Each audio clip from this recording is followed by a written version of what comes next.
Together, we are the pulse of America's heartland. The one constant the people of our communities require to do their jobs, live their lives, make the most of every moment. We're reliable, offering support the best way we know how. We are the light. We are Wabash Valley Power, and this is our story. In the beginning, rural communities needed power, but the logistics and the cost associated with obtaining it proved to be a difficult challenge to take on alone. Back in those days, just kind of a general effort that people were wanting to join together, and the relationship between the power companies and the rural electric were not too good. We really had to learn as we go, because we were not too experienced at what we were doing. And it took a lot of joint common efforts to really make some of this come about.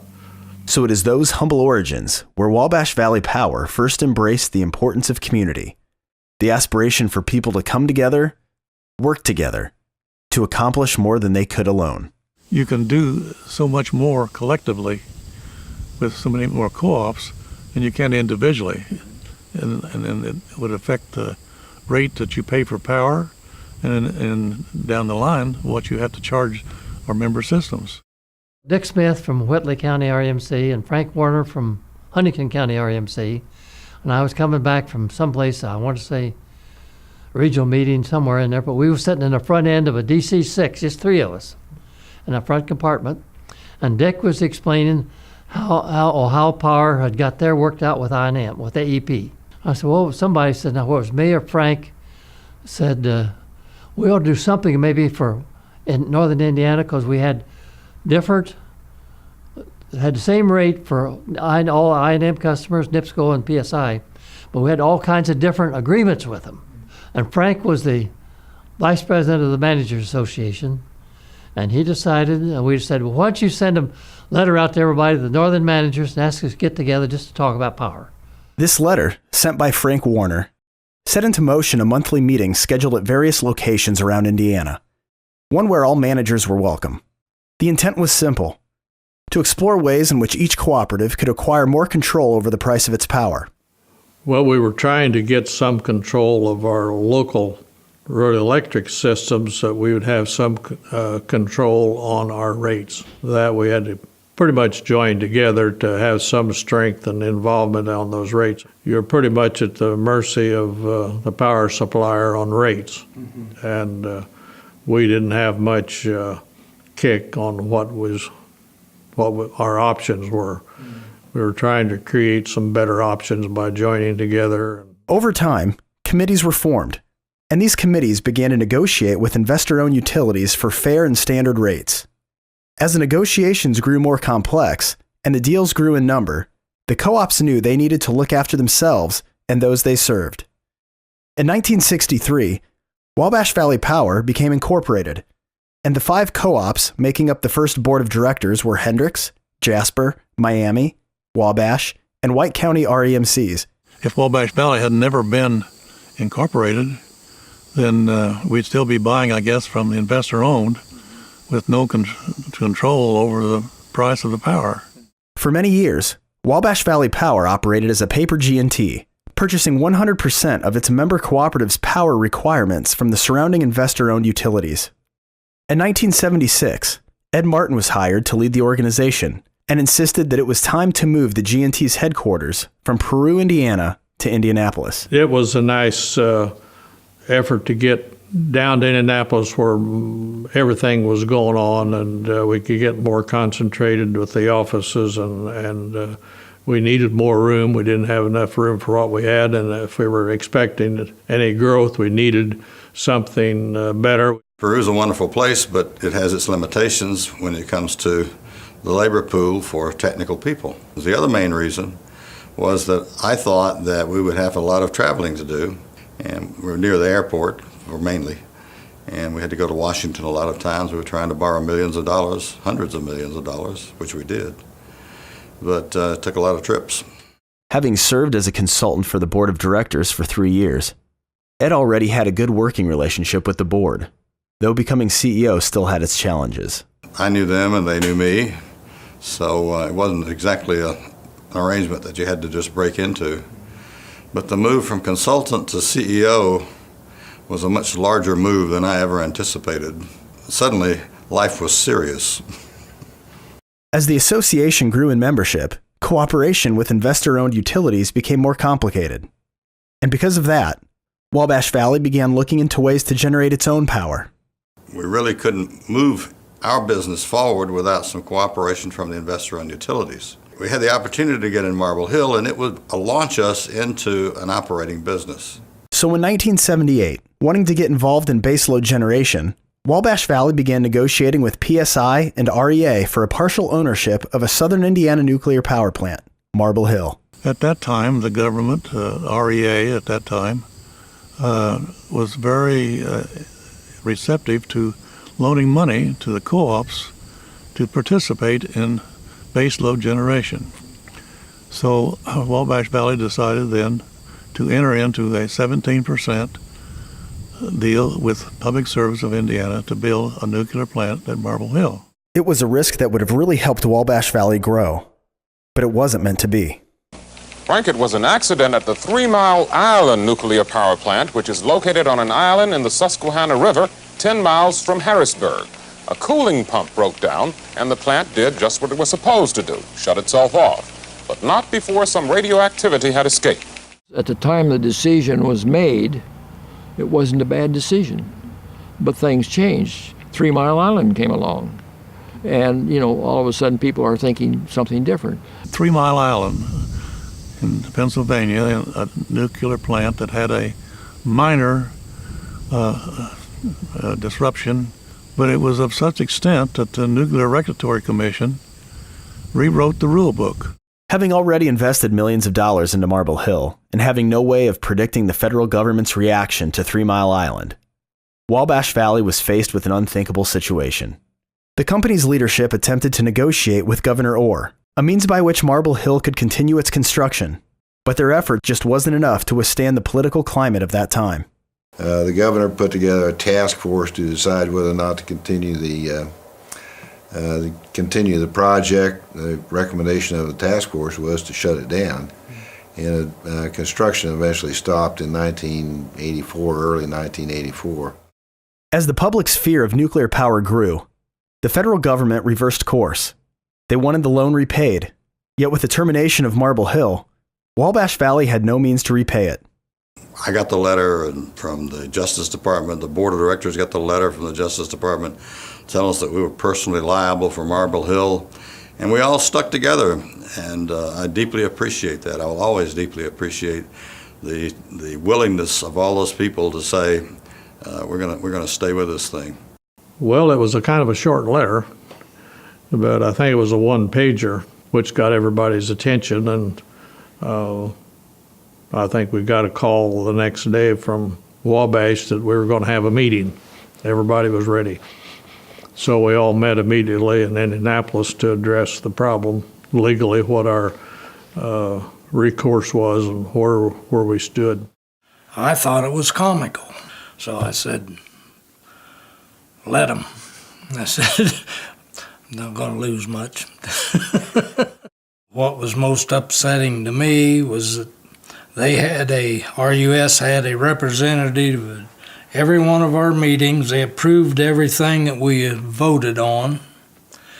But when Marble Hill went bankrupt, their answer to us was raise your rates 50% and start paying us back, which didn't make any common sense to me. If I'd have loaned somebody that much money, I think I'd have sided with them against the builder, but they didn't. At that time, everybody said there's no way we're going into bankruptcy. We tried all kinds of alternates, tried to keep the project going in some form or another. Eventually, all of that failed. Wabash Valley filed for bankruptcy on May 23, 1985.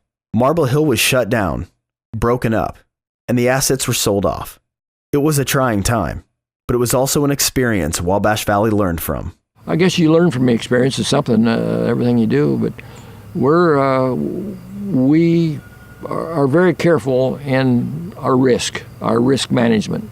Very, very careful in our risk management in anything we do. And that's awfully important today.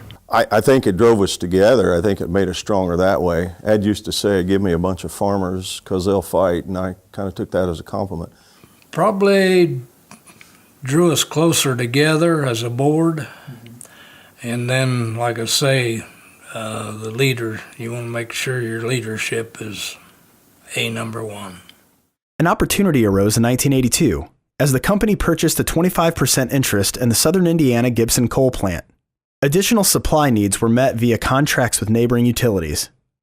In 1993, the Business Plan Implementation Committee was formed with the task of determining what Wabash Valley would be post-bankruptcy. They laid out a vision and developed a plan, which helped the cooperative smoothly exit bankruptcy with its entire management team intact. And on October 29, 1998, Wabash Valley emerged from bankruptcy, a smarter association with a bright vision of the future. Well, we use the theory of diversification for our power supply development, so that if one thing went bad, it wouldn't kill us. And, after you were all in for Marble Hill, it was time to be all in for nothing. And after that, you wanted to be a little bit here and a little bit there, and so that was pretty much our goal. And we succeeded. Really kind of the thing that we grew coming out of bankruptcy is our relationships with a lot of power suppliers. Don't put all your eggs in one basket. We went out and negotiated a lot of power deals, and it made us think a little bit more about diversification of risk and that sort of thing. Then in 1999, seeing a need to address the deregulation policies being discussed in Washington, D.C., Wabash Valley worked with 3 other G&Ts to create ACES Power Marketing. It came about because of the Energy Policy Act of 1992, when they deregulated the wholesale market, and I knew I didn't know what was going to happen. And a few of my G&T CEO brethren saw the same thing. And so ACES was put together to prove that we could be in a competitive market. And Ed Martin kind of led that thing, explained what it was for, and so our board saw a need for it and supported it very strongly. Today, finding and working with sister companies who share the same common goals is still part of the growth strategy for Wabash Valley. In addition to Indiana statewide, Wabash Valley works closely with both the Illinois and Missouri statewide associations for legislative needs, as well as CoBank and CFC for additional financial support. In 2003, the association changed its approach to capital funding when it approached Standard & Poor's for a credit rating. With an initial rating of A-, Wabash Valley was now positioned to negotiate greater credit limits from its power supply counterparties, while also opening up the market for private placement financing. And so Wabash Valley began to borrow money to invest in generation. Well, we started out basically as a paper G&T. I have been told that every chairman has something on his mind when he's chairman. And I was told that I had steel. And I guess I did. I thought, if we're going to be a G&T, we ought to at least have some generation. Wabash Valley, in partnership with Hoosier Energy, broke ground in Lawrence, Indiana in 2003 on the first of 2 peaking stations. A year later, in 2004, a 25% interest in Duke Energy's Vermilion station was attained. Then in 2005, Wabash Valley formed SG Solutions, becoming a 50% owner of Wabash River Gasification Plant. The following year, the cooperatives purchased the combined cycle plant from Duke Energy, assuming full operations of the IGCC facility. That same year, the board of directors selected Rick Coons to succeed the retiring Ed Martin. Having been a part of the association since 1979, and initially serving as an accountant for the G&T, Rick knew the business and understood the cooperative's history, purpose, and values. We were in bankruptcy for 10 years, and that was probably the toughest 10 years I've been employed. But then when we came out, we kind of developed a plan to kind of right ourselves and become more creditworthy and start to own more assets. Today, Wabash Valley has assets totaling $940 million and just over 1,100 megawatts of generation. Coal, synthetic, and natural gas and landfill gas are the fuels used to power 19 generation facilities throughout Indiana and Illinois. In addition, our commitment to renewable resources remains strong, with wind, biofuels, and soon solar comprising more than 5% of our portfolio. You know, I think Wabash is in a very good position with the assets that we own. We have some diversification there. I'm proud that we put together a power supply portfolio that will withstand the test of time. After Marble Hill coming out, new Wabash Valley, we did not go in and make huge investments in any single thing. And I'm very proud that we had that diversified portfolio. And Rick Coons has to be proud of that. I mean, he was very much the guy that really led that through. You know, the foundation is really the members. To me, they are the leaders. We present ideas to them on how best to get generation and at really kind of with a lower risk and the lowest possible cost. That's kind of our role, and theirs is kind of taking it from there and reselling that to the ultimate customer. Wabash Valley also continues to actively look for energy management solutions as they relate to load control, with technologies that help achieve peak demand savings with fewer customer interruptions, and energy efficiency programs with services and tools that enhance the quality of life of our members. You know, our goal of being a low-cost, reliable provider is going to be challenged, and you know, I have complete confidence in those people that they can get the job done. Smart technologies, I think that's going to progress. The technology interfacing with the ultimate customer is going to be tremendous, and I'm hopeful that the rural electrics will kind of lead that charge. You never get too old to learn or to accept change, because the old expression, you know, well, we didn't used to do it that way. I don't go for that, because I think we are in a world of change, and we have to be accepting it. Wabash Valley Power has grown to include 26 distribution cooperatives in 4 states, providing electricity to nearly 750,000 people at home or at work. But no matter what the numbers tell us, the bottom line for Wabash Valley Power will always be the people. You all collect together, and the people are everything. Probably the thing I'll miss more than anything when I leave here probably won't be any of the projects we got into, but it will be the people that you interface with. We feel like we're kind of special group, and in order to work for a co-op, you got to be a kind of a special group. You become acquainted, you make new friendships, and some of them are pretty long-lasting friendships. Generally, rural electric people are very good people. They're honest, they're hardworking, they're kind of no-nonsense too. We become a family. Together, we are the pulse of America's heartland. The one constant the people of our communities require to do their jobs, live their lives, make most of every moment, day in and day out. The storied journey of Wabash Valley is full of memories, and as the association looks to the future, it will remember its many successes and the challenges it embraces head-on. But above all else, it will remember the people who found it in themselves to come together, work together, achieve together. We are the people of Wabash Valley Power. Congratulations on 50 years, and here's to 50 more.